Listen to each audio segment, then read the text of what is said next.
Hello friends, I am Chevee. Welcome to my shed. How are you today? How's life in your world? How's things where you are? I hope it's fantastic. I hope everything is wonderful, and I hope you had a great weekend. I had a pretty darn good weekend. The kids have quite a bit going on, so in and out, going here and there. But I did get to spend some time in here working on the workbench, and hopefully I will remember to pepper in some pictures here and there of stuff that I did on this. But this isn't really about the workbench. This is more about, kind of what we talked about on Friday. We're learning how to do things without a plan is important, and I spent a good bit of the time talking about how to teach a kid to do things, just to do things, like just do it and learn spatial awareness, learn that skill. And then this project, this bench, is something that I have put probably more thought and more planning into than any other project. I have pages in my notebook thinking about joinery. I have pages in other notebooks thinking about joinery. Lots of these are pictures that I've been texting to friends, asking for advice or whatever, because I'm trying something new. Like I've said before, for me, the joy that I get from creating, whether it's a workbench or it's art or whatever, is the learning process. It's doing something new and invigorating. The reason it took me forever and ever and ever to build the 3 drawers underneath my miter saw cabinet is because that's not interesting. I've built,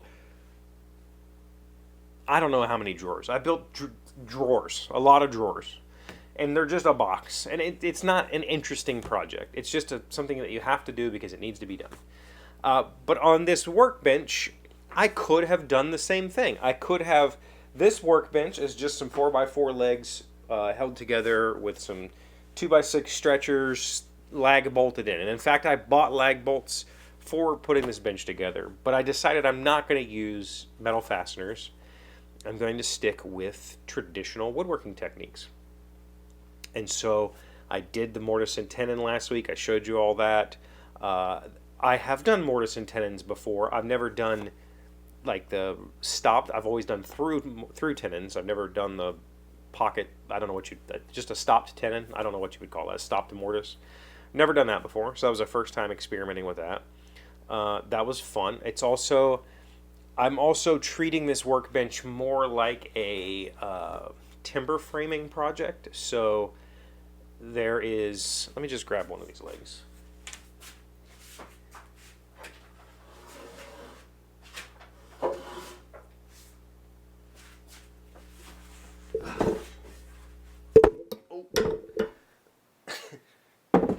I'm treating this like a timber framing project. And so because of that, I have left these 4x4 posts in their straight from the store state. I did not bother to square these up and make these uniform, so they're rounded. I left those. I added chamfers on the adjoining pieces so it wouldn't look weird. That has caused me some problems, some significant issues that I have to still work out. But what I'm going to end up with is a mortise down here with some pegs. This is not a piece, this is just a temporary spacer so that when the top stretcher goes on, the top stretcher will go, I don't have a way of setting this up. The top stretcher will go across here, such. So this is really just a shelf for that. I chamfered this edge, so I'm treating this as if it was something I've never done, which it kind of is. I've never done this type of traditional timber framing style woodwork. And because of that, I've done research and I've learned about things. For instance, if you notice, this front stretcher sits flush with the legs. So this will be the outside face of the bench. But this inside stretcher, if you notice how these are cut, will go like this. And so it's going to be recessed. And what that means is when the top is on here, I have a room in here for clamps. It also means that this is a very awkward joint. And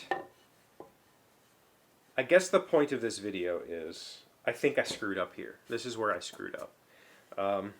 First of all, because I didn't square these legs up, these pocket cuts or these rabbit cuts on these legs are not even. They're kind of wonky. These pieces are not perfectly vertical. They need to be cleaned up somehow.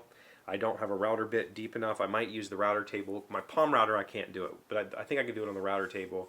But that means I'm cutting these kind of blind. The biggest deal, the reason I wanted this sort of system is so that the bench is sitting on top of this 4x4. It's not attached to the side where the force of the top is pushing down. It's sitting, there's direct transference of force from here to the ground. The thing is, I'm now worried for racking purposes that it's not going to be strong enough. My plan here is, what I have discovered is a thing in timber framing. It's called a half housing dovetail or a half lap dovetail. So this is the long stretcher, first of all. Check out how beautiful this piece of wood is. This is all Douglas fir.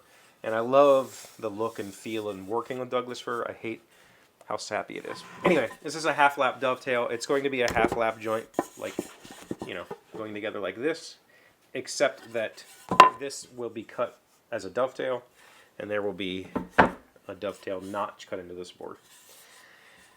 And my plan was I would put those at each corner, and then I would dowel all of this into those legs. So I have drawings of all this. I have lots of thoughts, lots of drawings.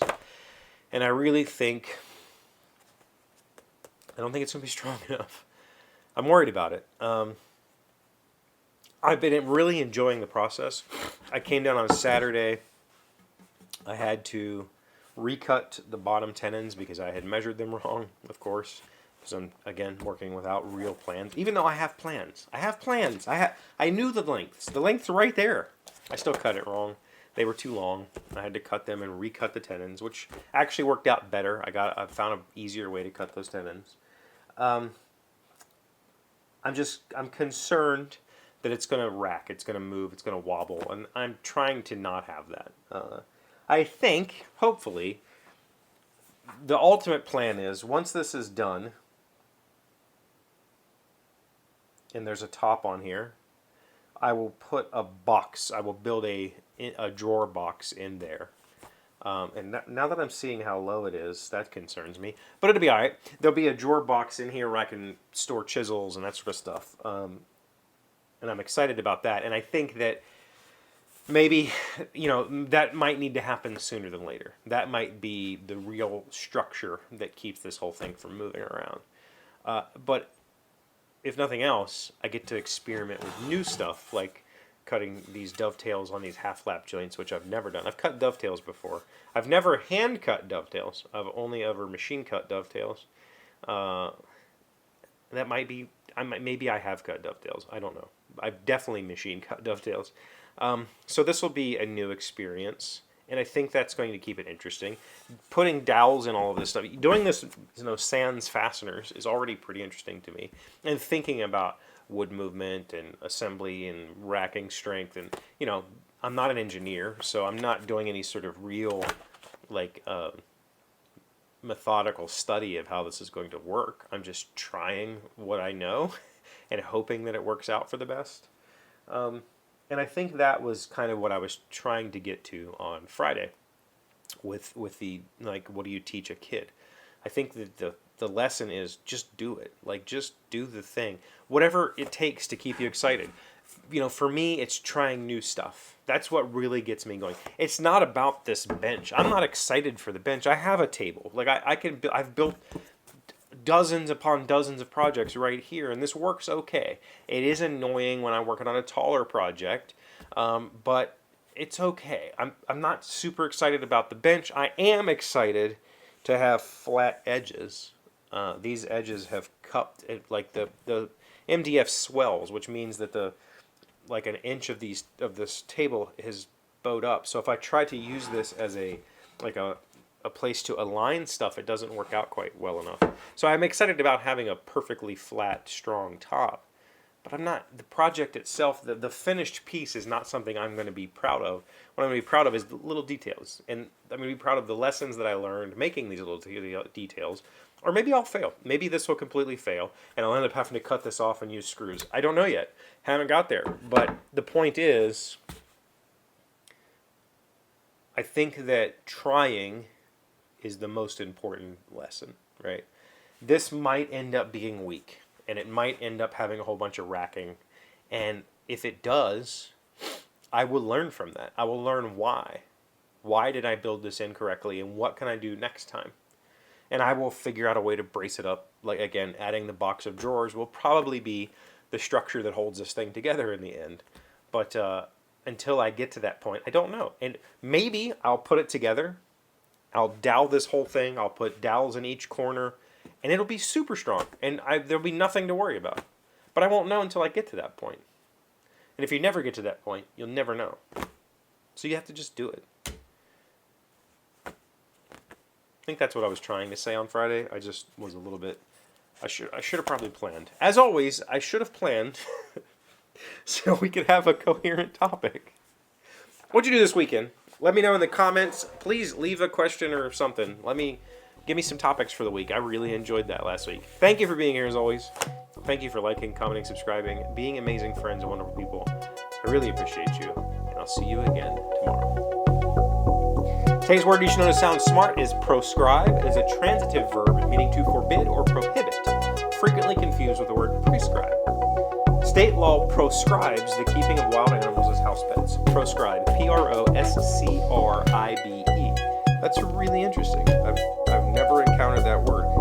But, interestingly enough, here you can keep wild animals as pets as long as you register them.